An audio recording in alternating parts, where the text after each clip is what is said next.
¿Qué tal, apreciados amigos? Llegó el momento de presentar el bosquejo de la lección que hemos estudiado y comentado también durante esta semana, la tercera lección de este cuarto trimestre.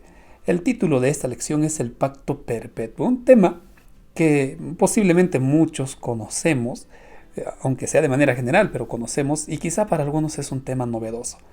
Pero en esta ocasión estaré presentando las ideas principales de este estudio. Así es que, apreciados amigos, pues extiendo a todos ustedes una cordial bienvenida al bosquejo de esta tercera lección. Y comenzaremos precisamente por el lado de la introducción. Miren, si tenemos que hablar del pacto y tenemos que hablar de esta lección, es posible resumir la lección de toda esta semana de la siguiente manera.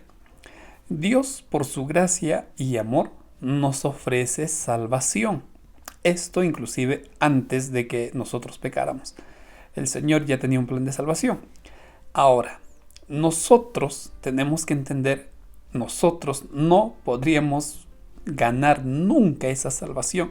Jamás podríamos hacer los méritos suficientes para alcanzar esa salvación.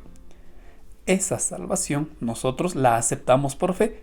Fe en los méritos de Cristo, fe en la justicia de Cristo. Y en respuesta al amor de Dios, en respuesta a la salvación que nos da Cristo, nosotros también amamos a Dios. ¿Y cómo demostramos ese amor? Obedeciendo a su ley.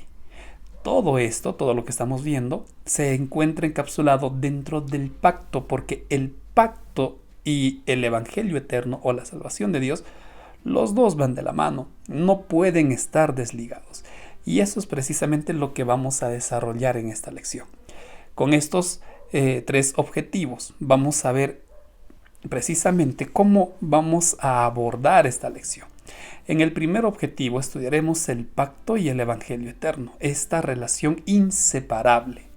En el segundo objetivo vamos a ver a Israel como el pueblo elegido por Dios. Y por último, a Israel nuevamente como una nación diferente para Dios.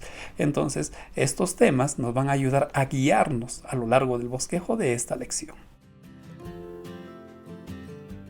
Trabajemos entonces con el primer objetivo, el pacto y el evangelio. El pacto eterno y el evangelio eterno. Recuerden, ambos son inseparables. Y para entender un poco mejor esto, vamos a dirigirnos a momentos antes de la creación. ¿Cuánto tiempo? No lo sé. Pero sí sabemos que arriba en el cielo, mucho antes que la creación de esta tierra se llevara a cabo, dice lo siguiente en el deseo de todas las gentes: antes que fueran echados los cimientos de la tierra, el Padre y el Hijo se habían unido en un pacto para redimir al hombre. Miren, se habían unido en un pacto para redimir al hombre en caso de que fuese vencido por Satanás. Habían unido sus manos en solemne compromiso de que Cristo llegaría a ser el fiador de la especie humana. Hay algo que tenemos que entender. El pacto tiene iniciativa divina. El pacto no nace en la mente del hombre, el pacto no nace por iniciativa del hombre. El pacto para salvarnos nace en la mente de Dios. Y esto también lo dice 1 de Pedro 1, 19 y 20. Antes que el hombre pecara, ya se había trazado un plan de salvación. Y ese pacto precisamente se da a conocer al hombre cuando éste peca. Por eso, avanzando un poco, ya en Génesis 3:15, cuando Dios está conversando con Adán y Eva, Él les promete que vendrá un Salvador. Se equivocaron, pecaron, es cierto, les dijo, pero de tus descendientes, Eva, vendrá el Salvador. Ese mismo pacto Dios lleva a cabo con Noé, a quien le asegura, si él confiaba en su palabra y obedecía, lo iba a salvar. Y eso es lo que hizo Dios. Hizo un pacto con Noé, salvó a Noé y a su familia. Más adelante, el mismo pacto hizo Dios con Abraham. Hay algo aquí que tenemos que entender.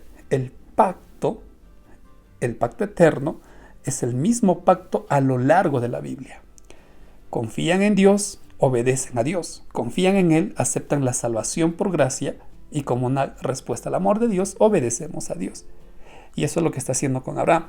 ¿Se dan cuenta que el pacto y el evangelio eterno van de la mano? Son inseparables. En Génesis 12, del 1 al 3, Dios revela ese pacto a Abraham. Le dice, tienes que salir de aquí, de Ur, tienes que irte de este lugar. Le está salvando de la destrucción por el pecado porque era un lugar corrupto y la descendencia de Abraham se iba a corromper en ese lugar. Luego le promete un descendiente de sangre, no un descendiente heredado, que es adoptado, perdón, no un descendiente de otro lugar, no, le promete un hijo. Y de ese hijo Dios le promete a Abraham hacer una nación grande. Y de ese linaje, del linaje de Abraham, del linaje de su hijo, vendría el Mesías, el cual daría bendición a todo el mundo. Entonces, Dios hace un pacto con Abraham, pero ese pacto involucra salvarlo y al mismo tiempo salvar a la tierra. Lo que vale la pena reconocer aquí, que en todo momento estamos hablando del mismo pacto. Iniciativa divina, plan de salvación, el hombre tiene que confiar en Dios y como resultado de la confianza, el hombre obedece a Dios. Ese es el pacto y el evangelio, que es lo que hemos estudiado esta semana. Por otro lado, todo esto, todo lo que estamos viendo, obviamente no en las mismas palabras, pero Moisés recuerda este pacto al pueblo, este pacto de salvación inmerecida, porque hay que recordar que nosotros no lo merecemos y de esto hablaremos más en el segundo objetivo. Pero todo este pacto de salvación inmerecida es lo que Moisés está recordando al pueblo mientras se lee el discurso de Deuteronomio. Y también nos recuerda a nosotros en el libro de Deuteronomio. Es por ello que a este libro, al libro de Deuteronomio, también se le conoce como el libro del pacto. Entonces, al estudiar Deuteronomio, sí o sí teníamos que estudiar el caso del pacto. Y al estudiar el pacto, tenemos que entender sí o sí y aceptar el plan de salvación. Es inseparable. Bueno, con esto estaríamos cerrando el primer objetivo. Vamos a desarrollar ahora el segundo tema.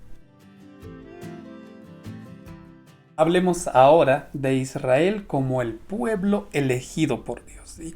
Cuando hablamos de Israel y sobre todo en el caso de Deuteronomio, sí o sí está la figura de Moisés.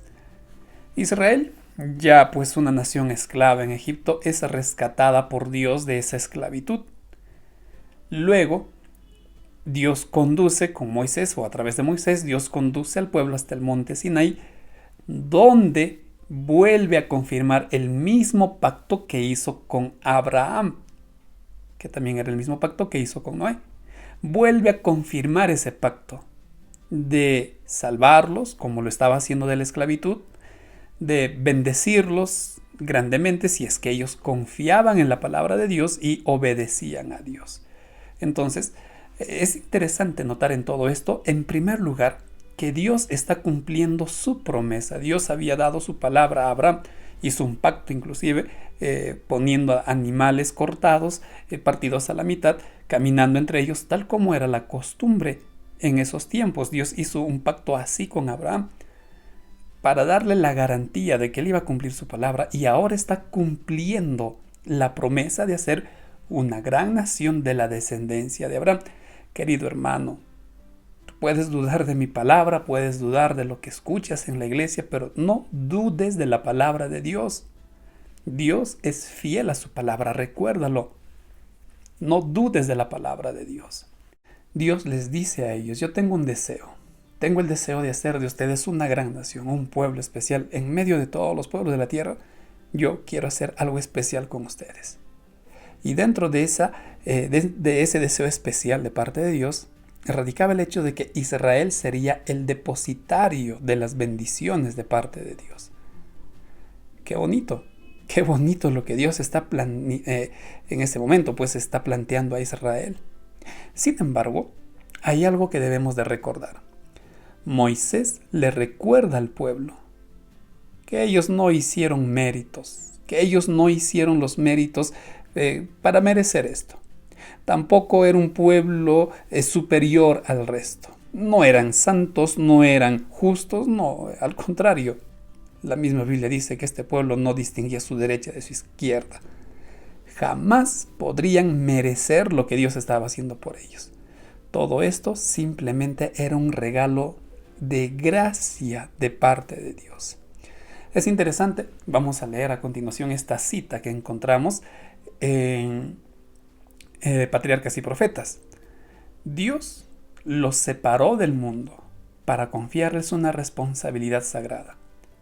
Los hizo depositarios de su ley y era su propósito preservar entre los hombres el conocimiento de sí mismo por medio de ellos.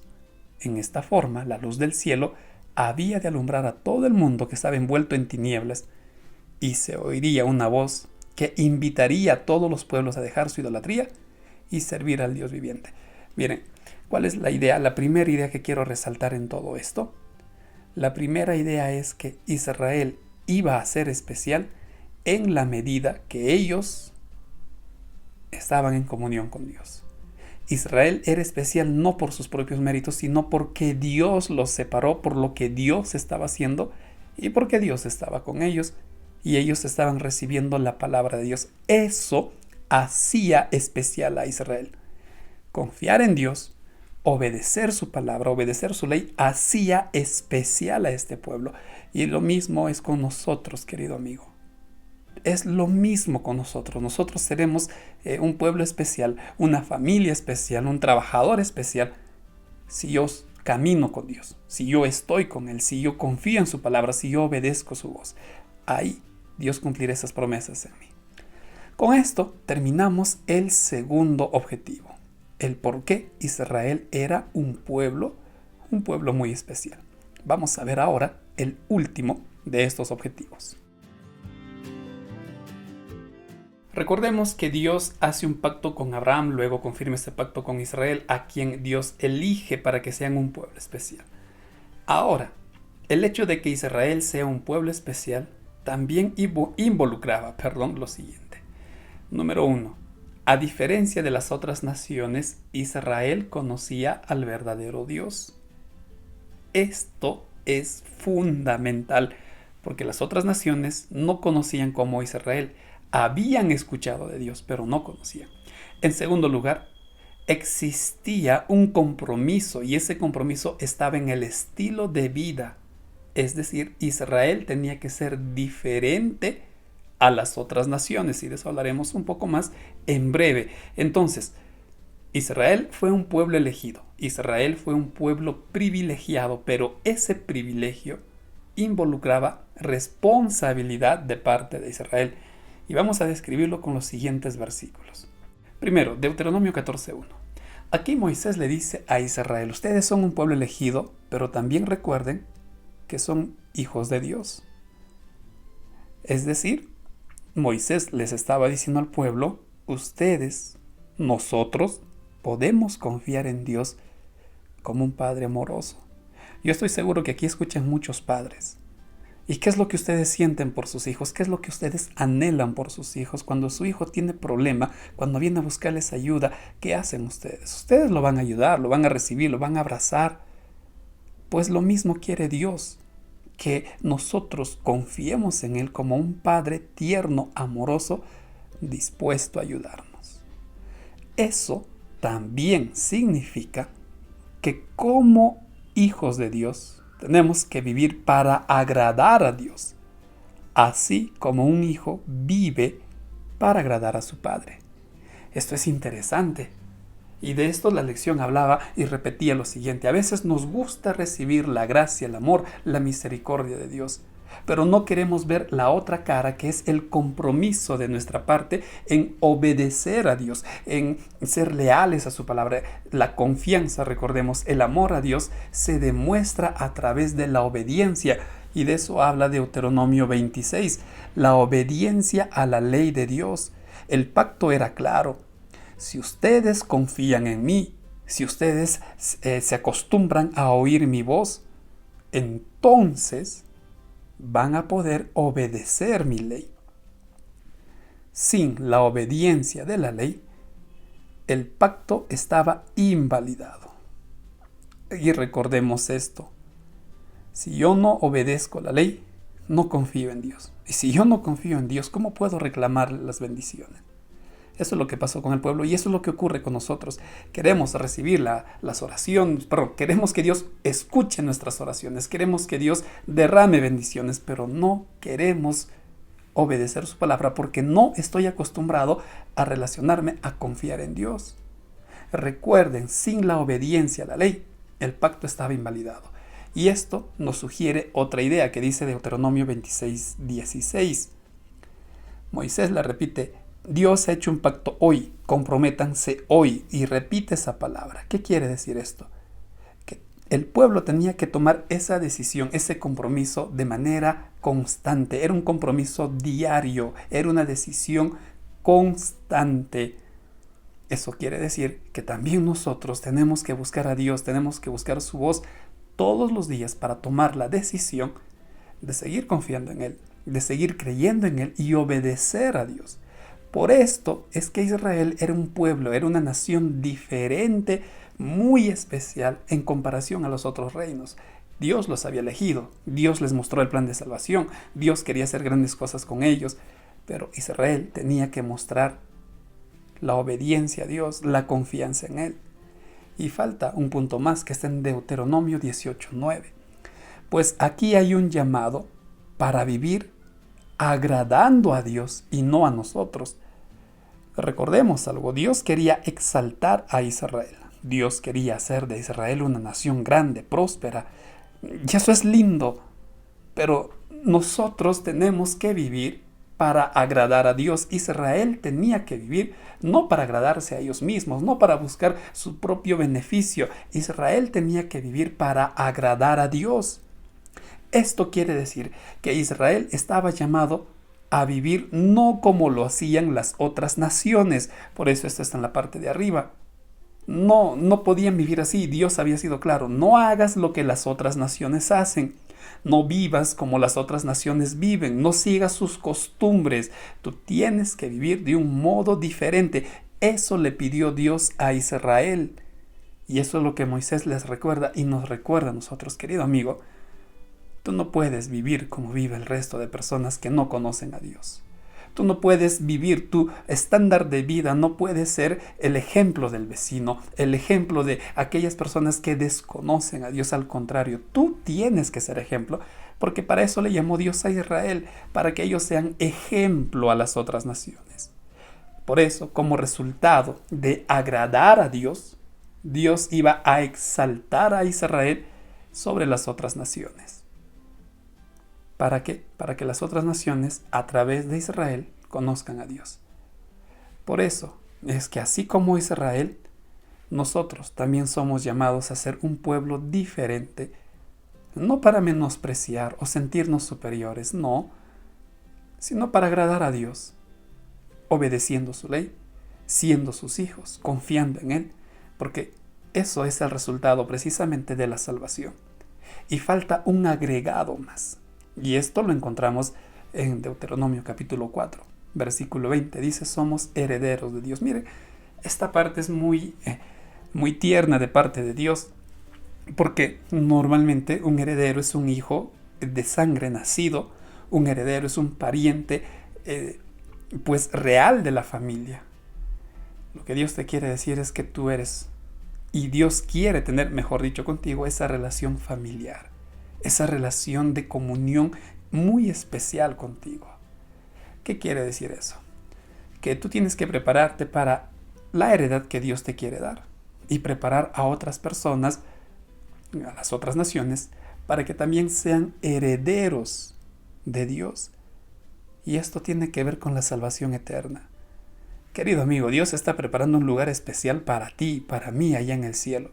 La Canaán terrenal ya pasó, pero hay un lugar en el cielo que Dios está preparando para nosotros, y tú y yo podemos heredar eso. Y recuerda, no por nuestros méritos, sino porque Dios así lo quiere. Nuevamente, podremos recibir un don inmerecido. Un don que Dios nos da únicamente por amor. Así es que no pierdas esa salvación. Dios ha hecho ese pacto contigo. Dios quiere salvarte. Dios ya pagó el precio de tu rescate. Confía en Él. Obedece su voz, escucha su voz, vive agradando a Dios. Recuerda que eres su hijo. Comunica esto a otras personas y prepárate, porque tu heredad es algo que yo no te puedo describir, pero lo puedes conocer en el cielo. Así es que, querido amigo, Así como Israel, tú y yo somos llamados a ser un pueblo, una familia, un trabajador. Somos llamados a ser diferentes en un mundo que necesita conocer a Dios. Muy bien, ¿qué es lo que hemos aprendido entonces de esta lección? Número 1. El pacto, recuerden, tiene iniciativa divina y el pacto busca nuestra salvación. Pacto y evangelio eterno van de la mano, no pueden separarse. Número 2. Dios eligió a Israel, así como te eligió a ti y a mí, para transmitir su amor. Número 3. Moisés llama al pueblo a vivir para Dios y el llamado también es para nosotros. Recuerda, tenemos que vivir para agradar a Dios, no a nosotros mismos. De lo demás se encargará nuestro Señor. Finalmente, ¿qué tengo que hacer con lo que estoy estudiando? Pues te dejo este desafío. ¿Qué tal si esta semana decidimos confiar más en la palabra de Dios, mejorando nuestra alimentación, buscando obedecer los consejos que Dios dejó para nuestro beneficio? ¿Qué tal si hacemos esto? Así como los 4 jóvenes hebreos fueron grandemente bendecidos, Dios tiene planes muy grandes para nosotros. Y por supuesto, les animo a seguir estudiando la siguiente lección que titula Amarás al Señor tu Dios. De esta manera, apreciados amigos, estamos finalizando este nuevo bosquejo. Gracias por acompañarnos hasta este momento. Gracias también por la confianza en este trabajo. Por mi parte me despido deseándote muchas bendiciones con el deseo de volvernos a encontrar en una nueva oportunidad.